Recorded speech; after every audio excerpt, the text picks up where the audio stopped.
Hello and welcome back to the Nottingham Festival of Science and Curiosity. If you've been here before, then welcome back. If it's your first Ask a Scientist, then hello and welcome. We're here to spark your curiosity and ask all those questions you're wondering about. I'm your host for today. I'm Isabella Oakley and I'll be asking the questions that you can send in. I can see lots of you in the comment section already and that's absolutely brilliant. So if you want to send in any questions throughout this talk, send them in through the YouTube comment section, or you can email them to us, info@notsfosac.co.uk, and we'll be picking them up also. So the way I'll be running this today is I'll be going around each of our talks and they can be introducing themselves, and then we'll go to the presentations afterwards. And then after that, that will open up for any questions that you have today. So we're joined by researchers working across the arts and sciences from the Nottingham Trent University.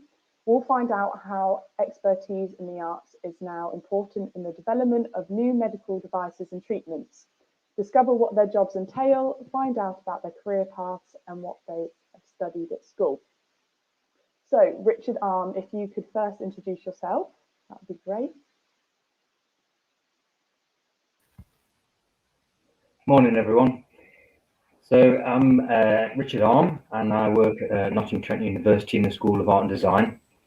I'm currently a Senior Research Fellow and my responsibilities really are to manage the Flexural Composites Research Laboratory, which really entails developing functional elastomers for various applications, medical and product development, but it's a bit broader than that, so hopefully that will come across in some slides I've prepared for you. It's all very visual what we do from the School of Art and Design after all.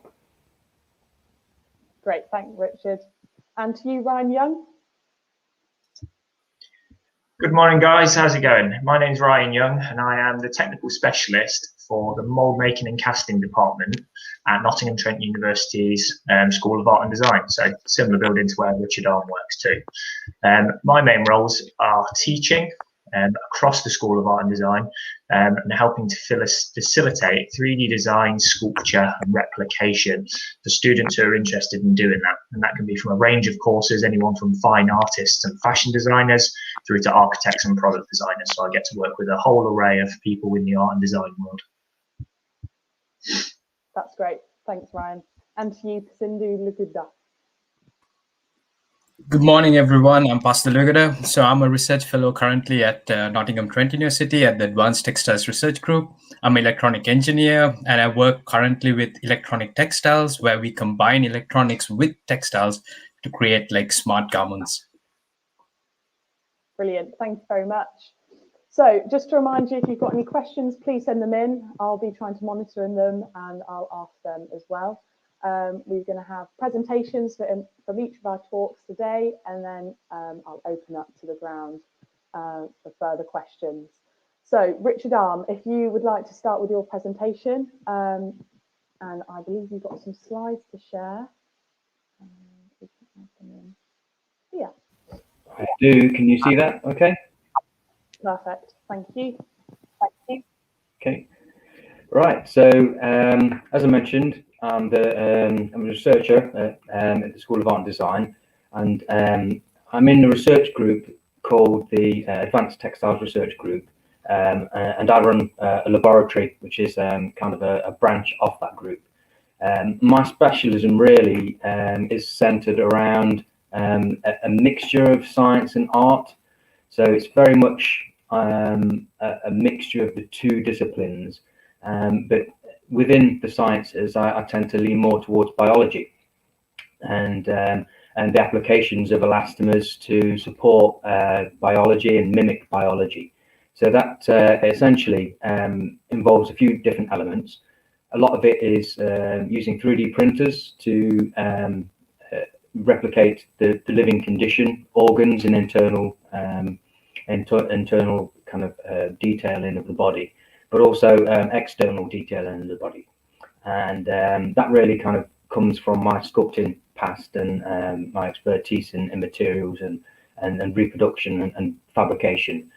And that kind of is really where the blend of the two kind of come together. And we see that, hopefully you'll see that in this slide coming up. So on the right is kind of my ancient past now. I did quite a lot of work in model making and bespoke fabrication, so making everything from model cars for Lamborghini to full-size Aston Martin for Johnny English, and a helicopter for James Bond. And then in my more recent experience and work, I've been making and concentrating on 3D printed organs for teaching surgeons how to treat people in emergency scenarios. So particularly we've been looking at the organs of the chest, so the heart, the lungs, and the vascular system that you can see in the top left-hand corner there. More recently, we've been looking at ballistics and forensic studies. So we've been doing things with Defence Academy to look at how safety devices, helmets and goggles and windscreen glass can affect headshots really from snipers. And you can see that in the black and white image there. That's captured in slow motion of one of the models I made. And the bottom left-hand corner there is that's actually my liver taken from a scan that we did at Nottingham Trent University, and then I 3D printed it and then cast it and molded it in a material which mimics the actual physical properties of the liver. So lots of breadth there, and that really comes from the experience that I've had in the past. So like I say, worked from '99 to 2003 in visual effects, and then got to prototype engineering, and then became a senior technician at the university, and started lecturing after that, and then fell into research, and sort of that was the kind of the real pathway that I took. But I think the important thing to remember for you guys is that education is kind of an ongoing thing, and I didn't really realize that when I was at school. I knew I was interested in art and science, and I wanted to be an artist, but I was kind of disenfranchised with the idea of being an artist and getting paid money and having a career out of that. So I knew that science was kind of a surefire way of having a good career and having a good job, but I was really interested in the arts as well. So that was kind of where I wanted to take my path, but I didn't really know what I wanted to do. So when I left school, I joined an advanced art and design course at South Notts College, and I did that for 2 years, and I ended up with a GMBQ.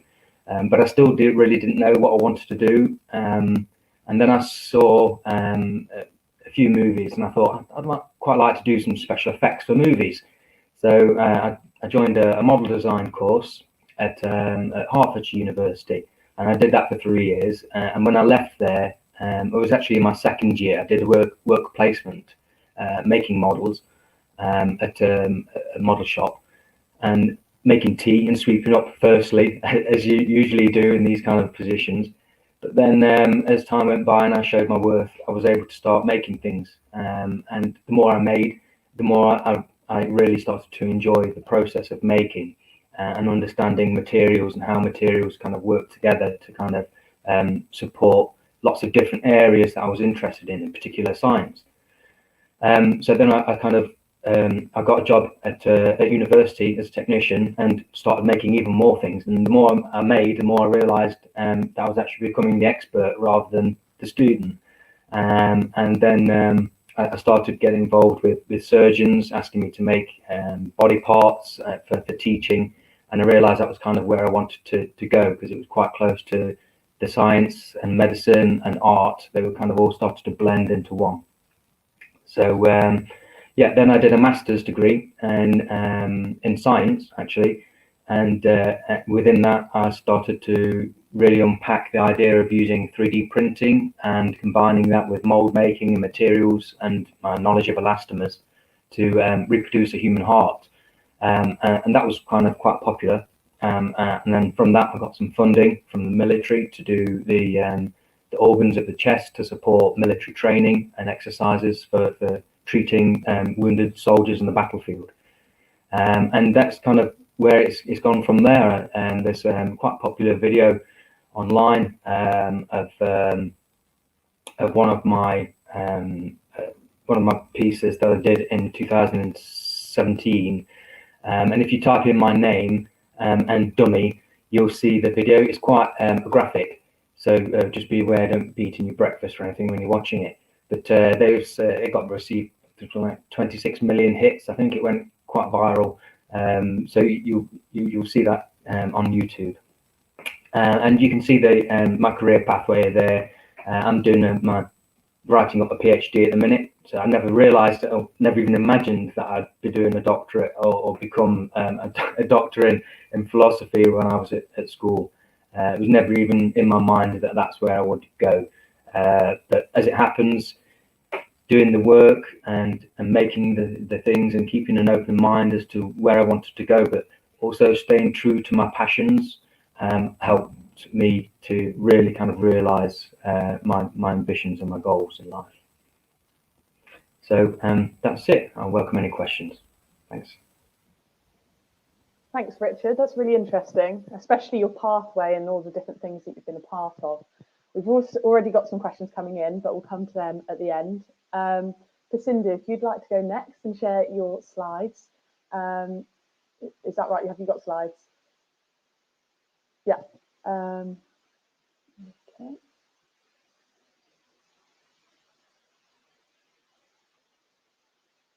I just need them added to the. Oh, there we go. Okay. We've got a bit of there we go. Right, and you can unmute yourself when you can, Pasindu. And keep the questions coming in. We've got lots of you on live stream, so that's great to see. Yeah.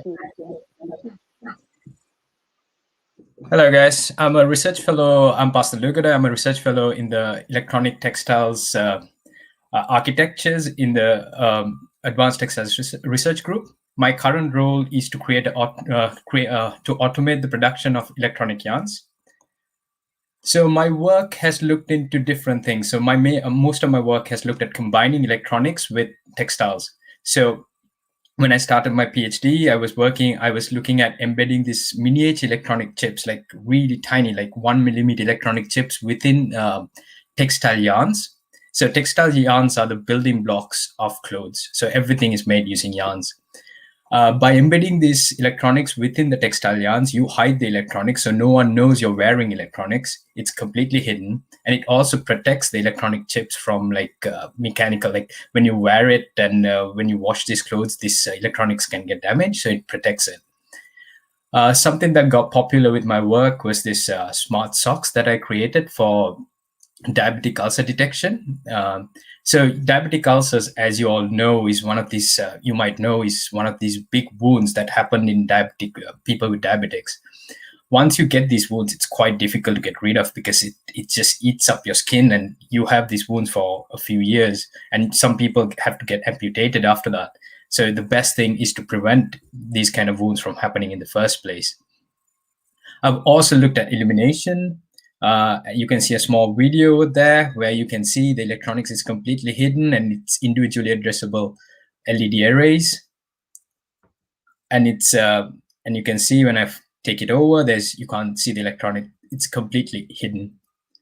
I've also worked with these flexible electronic strips. So flexible electronics is electronics that can bend, stretch. Like conventional electronics are hard. And your phones and stuff are quite hard, you can't do much with. But these flexible electronics look at are electronics that can bend, some can even stretch, right? So we looked at putting these into yarns as well. And more recently, I did something more exciting and more different, which was kind of looking at the material aspect of things and creating these sensors, strain sensors using coconut oil, which is eco-friendly, biodegradable. This is biocompatible. Most of the electronics and textiles are two of the biggest pollutants of the world. So it's always, if you combine them together, you're going to create a lot of problems in the world in the future. So you need to look at the biocompatibility, biodegradability as well. So like I said, my career has taken a lot of twists and turns as well, like Richard's. I'm a research fellow at the moment with Nottingham Trent University, and before that, I was working on sensors with University of Sussex, where I was a research fellow at the Sensor Technology Research Centre. I did my PhD in developing wearable temperature sensing garments for wound management, like bandages to monitor wounds, and early detection of diabetic ulcers, like I mentioned earlier. I did a research internship at Microsoft, which was in the materials department, which is also slightly different, but also related to smart textiles. My degree was in electronic and communication engineering from the University of Nottingham, but Malaysia campus. And then I worked after my degree. I worked as a development engineer for Nike, which is a textile factory. Nike at MS Holdings, which is actually a textile manufacturing factory. So we looked at developing clothes for Nike there. So like I said, my degree was in electronics, but then because I couldn't find work at the time in electronics in Sri Lanka, where I'm from, I decided to work in the textile industry, which was quite a different industry. But then, like how Steve Jobs says, you can only connect the dots looking backwards, right? So I found a way to combine electronics with textiles. So I started my research in electronic textiles. So I had the expertise in electronics and textiles. So I decided to utilize both. I've done research in materials as well, like I said before. And currently I'm working on automation engineering, which is slightly a different field. So like I said, for making electronic textiles, you need an understanding in textiles, electronics, and materials. I've realized this now at this point in my career, but before I didn't realize where I was going. So I was doing random things, but now I'm trying to connect everything together to make something more meaningful. Thank you. That's great. Thank you, Sindri. We've actually had a few questions in specifically for you. And I think it was going back to the electronics of it all. And they said, we've got one from Maddie who asked, how do you hide the electronics? And Cliff asked, what would happen if they got wet? Yeah, so like I said, I can reshare my slides. We kind of hide the electronics within the fibers of the yarn, and because the fibers of the yarn create the covering. So let me share my slide screen again.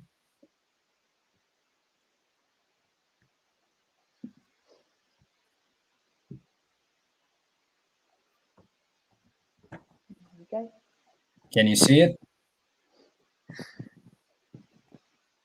Yeah, so as you can see, the chips are positioned within the fibers. So this packing, we cover it using packing fibers and a covering yarn. So we have like different processes to do this covering. There's like 3 processes we've used so far called knit braiding, and yarn covering.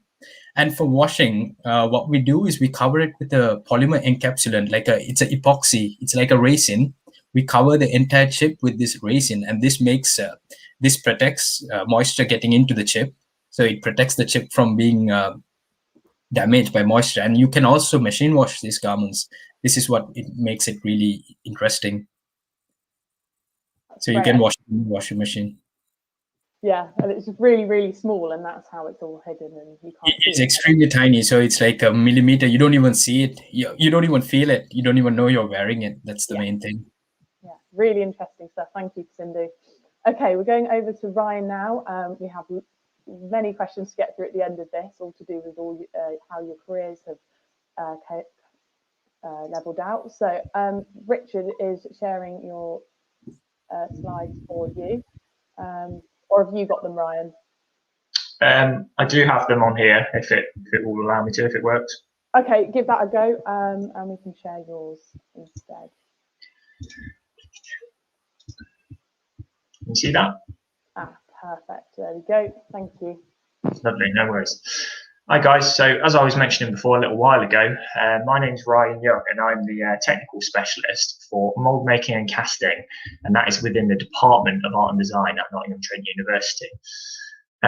My main roles are overseeing a workshop facility where lots of mould making, sculpture, 3D printing and 3D design happens. and I have lots of teaching and technical support duties for all of those kinds of processes that you'd see. I work with a whole range of courses, so whether students are enrolled on a fine art course, perhaps a decorative arts course, or costume design, and there are a whole range, maybe a dozen courses that I help to kind of support and help facilitate learning on.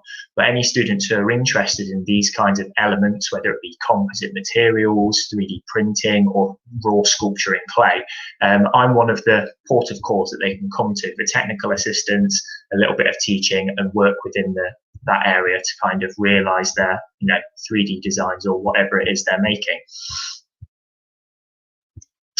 A very sort of similar early background, I would say, to Richard Arm, who gave his presentation first. I kind of started my kind of career, as it were, as a prop maker and model maker. So I actually studied a course very, very similar to Richard's, where I learned a lot about materials, how to construct things, lots of those kinds of things that you might see if you're working in schools within sort of a resistant materials, woodwork and metalworking area. So where art really does meet design and you learn how to make things.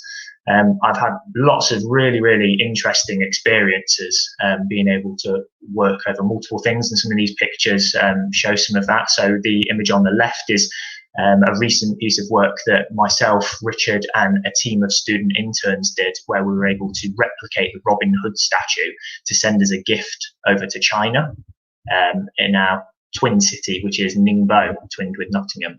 A few of the other pictures include props, some things that you might kind of be able to recognize there. So we've got some Ben 10 Omnitrixes up top, which were made for a live performance. A cheesy picture of me on the right hand side there with Thor's hammer from one of the early MCU Marvel films. And similar to Richard, working with Lamborghini, I've done a little bit of model work in the sort of automotive design industry. So that's what those pictures are there. Although it says recent work up top, these are just a few images that I picked up and highlighted, things that I've potentially done over the past sort of maybe 5 years or so. And there's a long list of all kinds of these interesting creative things. Sorry, Richard, we couldn't see those pictures just then. Oh, you couldn't? No. Oh. Let me try sharing my screen again. So if that, yeah, give it another go. That's going to help. Yes, there we go. Okay, we've got them on Richard's at the moment. Okay, that's fine. Yep, we'll do it that way. That's easier. Yeah. So there we go. You can see those images that I was just talking about and hopefully put the pieces together. So over onto the next slide then. A little bit about my experience. So before I worked at Nottingham Trent University, my early career really was in prop making and model making. So I was very, very fortunate, alongside the degree that I chose to study myself at university, to be able to get really good student work placements that carried on thereafter when I left university as well. So I was very, very fortunate and able to work in the UK film industry down in London, where some of the movie studios are, and be able to work as a junior prop maker on films like Thor: The Dark World, TV series 24 Live Another Day, one of the earlier remakes that Disney did of Star Wars 7, where it all kind of began these past few years, being able to help mold and produce on a larger scale stormtrooper helmets and different blasters and guns and lightsabers and things like that. Also one of the Warcraft films and a little bit of TV commercial as well. So there's really a lot going on there. The UK film industry really was booming at the time. So that's where I spent a lot of my early days refining skills, learning skills, before I decided that really my true passion was in kind of teaching and passing on some of this information. It was quite niche, me getting into this area, so I really wanted to try and pass on the skill sets that I'd kind of learned where I was at university and kind of help other people as well. So alongside NTU at present, I'm currently working on and work with other clients outside of the university, internally at the university. So as well as kind of helping out on the odd research project, there are things like the Robin Hood replication that I've just talked about, and I currently still do keep my fingers in with some of the companies that still do some of the small scale prop making, largely now a little bit more about the theatre design kind of stuff, the theatre props and the live tours that you might see like Disney on Ice, stuff for Cartoon Network and Nickelodeon, like Ben 10 Live and Paw Patrol Live, where the live actors will be dressing up in the big fluffy costumes and running around as children's entertainment. Similar to Richard, I've got a little bit of background in the kind of life casting element as well, and creating artificial human surgical training dummies. So this is where kind of art really meets science a little bit more. I would say, if anything, my specialism does stay slightly more on the artistic side rather than the scientific side. But there is definitely a crossover where those things meet, and art and science do go hand in hand. I've found throughout both my early career with the kind of materials knowledge, and later, and as my career progresses as well. So on to the last slide, a little bit about my kind of early education really, and how I kind of got into this. So I did see a question pop up a little while ago about you know, what GCSEs did you pick and things like that. So starting at an early age really, I mean, even before I got to the GCSE level, I was always interested in art. I was always kind of sculpting things, making things, sticking things together, making little toy props in Dad's garage and all that kind of stuff. So I was kind of a maker and very interested in 3D things. So it was only natural for me when I got to kind of picking my choice at GCSE that art and design was one of those big factors. So I picked the BTEC first diploma in art and design, which was kind of like a double option back when I did GCSEs. So we had to pick 4. That was kind of a double one taken for me. A couple of my other interests, obviously, we're being told we had to do science anyway, so we all had to do physics, chemistry, and biology. So I chose to choose history and electronics, which, you know, at first glance, that does seem quite a broad set of GCSEs really, but at that point I wasn't really 100% sure where my interest really lied, other than the art and design. So I decided to do things that I was interested in, which for me, I found, you know, that is the most important thing. You have to pick things that you're interested in, and, you know, things that make you buzz. So as I got on, it was time to pick A-level choices. So that's AS in the first year and A2 in the second year. I picked mathematics because I was quite good at maths. And again, double award art and design. So as a double choice, we had to pick 3, but I picked to do art and design pretty much all the way through. I then knew that I wanted to go study at university and carry on this path of art and design, but I wasn't really sure whereabouts my kind of specialty lied within art and design. I found that art and design at school and A level were both very much the basics of art and design, so sculpture and some drawing kind of things, but it was, you know, very, very condensed down versions. Did I want to be a fashion designer? Did I want to be an automotive maker? Those kind of things were a little bit unsure still. So I chose to go to college for a further year, which is called further education, and do a foundation diploma in art and design. In that year, they kind of put you through all these kinds of different things where you can try lots of different specialisms with art and design, and you really try and find what it is that you are mainly interested in, which for me was 3D making, sculpture, 3D design, anything sort of 3D over painting and drawing really for me. So similar to Richard, who was speaking about his model making course earlier, I studied a very similar course, only not in Hertfordshire. It was down at Bournemouth University of Art, and it was a BA Hons in model making. Since graduating on the model making and having lots of kind of experiences in my early career, I've since gone on to do more education, and that is the postgraduate certificate in academic practice, which is really a fundamental thing and helping me to be able to teach what I know to other people within the university where I kind of work at the minute at Nottingham Trent University. So that's me. Thank you, Brian. That's great. We've had lots of questions, so I'm conscious I don't want to talk too much and get to you guys to answer them. So on the GCSE question, I know that was really early on. Can we come to you, Pasindu? So what subjects did you pick for GCSE? And what would you recommend if you're going into your career? And what first inspired you to be interested in what you do today? So I was more on the science side from the beginning. So for my O-levels, I did, I think, maths, physics, chemistry, bio, and human biology in this area. For my A-levels, I decided to do 4 subjects, and I did maths, physics, chemistry, and biology. And then I wasn't sure because my mom, I have a Sri Lankan mom, so she always wants you to become a doctor. So she wanted me to become a medical doctor. Then I went to medical school for like a week, for like 1 day actually. I enrolled, and then I decided this was not for me. It was too much. It was too long. The days were too long and too much studying for my liking. So my interest was in maths and that area. So I decided to become an electronic engineer. So it was I was a bit all over the place when I was quite young, so I wasn't sure where I wanted to go. But all of a sudden, it just works out sometimes. But like I said, it doesn't matter what you do. So I did electronics, then I worked in textiles, which is a completely different industry. So you just find ways sometimes to combine the stuff, or you find your way around. Yeah, of course. Yeah, following what you enjoy, I think that's the main thing. Yeah, that's the main thing. That curiosity, yeah, for sure. And to you, Richard, I know you touched upon your early career, but if you just repeat your GCSEs, if you hadn't, and what interested you to be where you are today? Yeah, I chose art, obviously, and design technology. We had it at school. There was a few other choices as well that I was kind of toying with at the time, but you can get, when I was at school, you could choose between the sciences, which sciences you wanted to study as well, and obviously I chose biology. So effectively in GCSE I took art, biology, and design technology, and that's kind of really, I just followed that through because they were really the subjects that I was most interested in.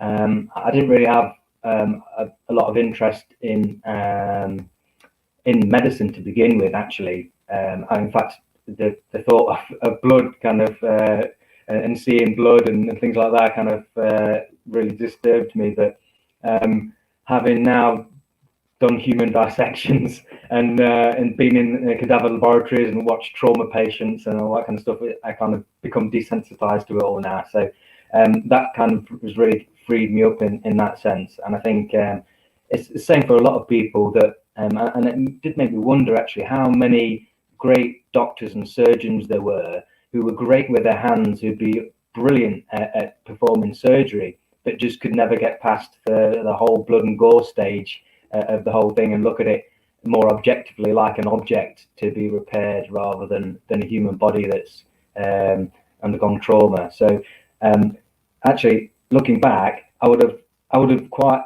enjoyed, and I think I would have been quite good at being a surgeon and working with my hands, because that's something I've always loved to do, is working with my hands, and I've kind of always loved biology as well. But yeah, I was very interested in arts and sciences, and I kind of did the subjects I excelled at school, and because both my parents are from the UK, obviously I was always pushed into doing what I loved. I was never really forced into being a doctor or anything like that. They just encouraged me to do what I was good at, and I was good at art, so they wanted me to be an artist. But I knew realistically that there wasn't a full-time career for me in the arts per se. Drawing portraits, I mean, from a young age, I was sculpting and picking up pieces of blue tack and sculpting from dough that my mum would leave from making dinner, and baking them in the oven and see what would happen with things, and experimenting with materials and drawing portraits for people up until I had my own child, actually, drawing portraits for people, photorealistic portraiture. But it was never really anything other than pocket money, doing things like that. You know, you see these street artists who are great at drawing people, but you wonder how they could make a career out of that. And I think sadly we're all about 500 years too late for that kind of thing. But there are still ways that you can make money from art and have a career in it, and really kind of pursue your passions and your talents, and tweak them to the modern age, and how we can support those things and underpin them with technology.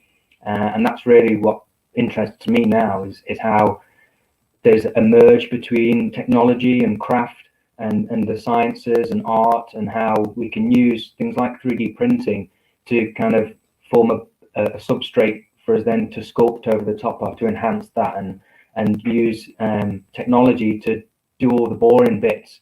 That if you go back a few hundred years to when Michelangelo was sculpting David and things like that, the greatest sculptures that were ever made, they always had a team of underlings that would be hacking away and chipping away at these big blocks, and then they'd come in the final phase of it and do the finesse and then put their name on it, and nobody else would ever get recognized for things like that. And I think that's where we can use technology to kind of help us progress there and speed up the process of production and manufacture and taking our passions further. I think that's one thing that I really wanted to communicate today to these to school leavers in particular, is that you should follow your passions, because your passions will be infectious to other people, and they'll cotton on to the fact that you've got a real drive and enthusiasm for the subject that you do. And I think if you've got enthusiasm in something, that will carry you through life, and it'll really help underpin your career in a meaningful way, and you'll enjoy going to work. That's the main thing. You know, we spend most of our lives at work. Yeah, it's something that you really have to enjoy. And I think if you don't do something you enjoy, you'll end up hating going to work, and things will go downhill from there, really. But I love my job, and I love what I do, and I'm really glad and grateful to my parents for pushing me into something that I love doing. That's great. Thanks, Richard. It's really interesting to learn about how art and science can come together. And I think that's a common misconception, that arts and science are completely separate. We've had some comments saying, are they separate? And so if we come to you, Ryan, and if you just sort of give your idea of the arts and sciences and how they came to marry each other with you, and sort of abolish that perception of it being a completely separate thing, because I don't think it's that common to be really interested and really excel at both. Sure. So for me, I mean, my route has really been fundamentally art and design all the way through. What I do now has a bit more of a science overhaul to it, because of the materials that I work with. As Richard was speaking about just recently about when he went to school, he was, they were able to actually pick which sciences they did. For me, and for a lot of the people potentially in the chat, most of them are going to be doing biology, chemistry, physics. So everyone's going to have an overall knowledge of these, underpinning sciences moving forward. I think it is just very, very important to pick something that you are interested in. I know out in the comment section, Cliff has said something about not taking a particular GCSE, not taking design and technology. Can you still do props? I think that early on, it doesn't necessarily matter. It doesn't define you. It's not going to completely exclude you from doing a particular job or taking a particular career path. A lot of those things are put in place to get you onto the next step. So picking your GCSEs is a pillar in getting you onto the A-level step. And what you pick for your A-levels, providing you pass them, is going to be the pillar that gets you onto the next step at university, whether that be art and design, science, mathematics, or whatever it is, really. I think it's just key, no matter what you're picking and what it is that you're interested in, you essentially have to be interested in it. Sure, I get that you want to pick things because you're kind of good at them and you're getting good grades, and that might be a fairly good reason to pick something too. But I think key fundamentally that you've got to be interested in what you do, and that will shine and that will carry through, and naturally you will just do better at it. And at the end of the day, that's going to provide you with a job that right in the very end you're going to be willing and want to go to, and that you're going to be excited about going to, which is what I dare say most of us who are in this chat do have about us. We're happy to go to work, and we have these very interesting and creative jobs with tons of variety, and then we're always trying different things. So yeah, that's great. Thanks, Ryan. Yeah, I think it's all about the motivation to want to go in and do what you're doing each day, and that's essentially what will end up in your career. So there's some more comments in the question section for Sindhu, and they're asking, do you ever wish you would try something else in your career path? Do you get stressed in what you do? So it's more of a negative spin on it, but is there that thought of, I'd want to try this and incorporate this into my job, or is it exactly what you thought it would be and enjoy it completely? I think you always want to try new things, and this is something that excites me. So every time I see something new, I'm like, I need to do this, I need to do that. But then it's quite difficult sometimes to do everything. You need to know that you have a limited amount of time, so to do whatever you want to do properly. So you need to focus on one thing, get it done, move to the next. So I think this is one thing I focus on now. but you do get stressed. Every job, there are stressful times, there are normal times, but then it's because you really like it. At the time, you don't really like it because you're working so hard, but sometimes you have some submission which is a deadline, so you're working till maybe 12 o'clock, trying to 1 o'clock in the morning, trying to get the submission through.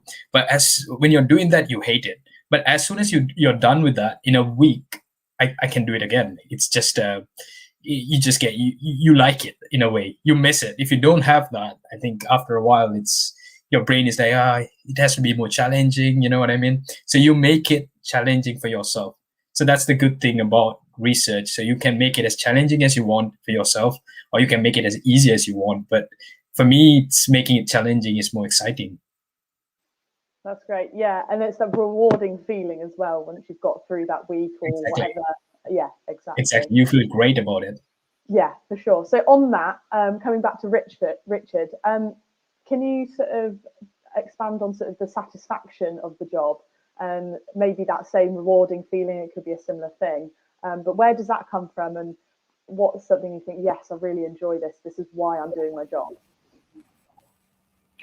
Yeah, that's a good question actually, and that came to me fairly recently in my career.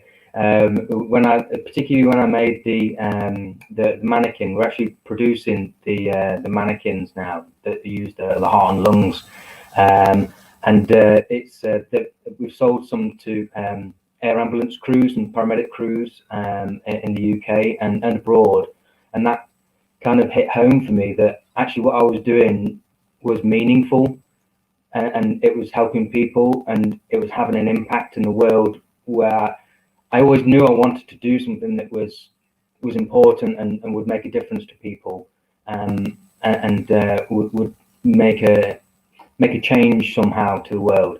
But I never really imagined that the arts would take me there. And I think by packaging the arts within science and technology, that was really the pathway that where my career became meaningful. And I like to use the word meaningful because it really does kind of explain what it means to me to be able to do something like that and produce work like that. And I only got there because I was pursuing what I loved and doing what I wanted to do, and what I was passionate about. And yeah, again, I just think that's really important because me and Ryan have said it already, but by being enthusiastic and by doing something that you enjoy, you will inevitably just get better at it because you want to do it, and because you want to do it, because you're getting good at it, you'll progress in that in your career, and people will notice it. And friends of mine who didn't do that and who kind of left school at 16 and just got a job, stacking shelves and doing just regular jobs to get by and to make money as quickly as they can. Now they all hate going to work. They hate the jobs, and because they hate their jobs, they're not progressing because they don't enjoy what they do.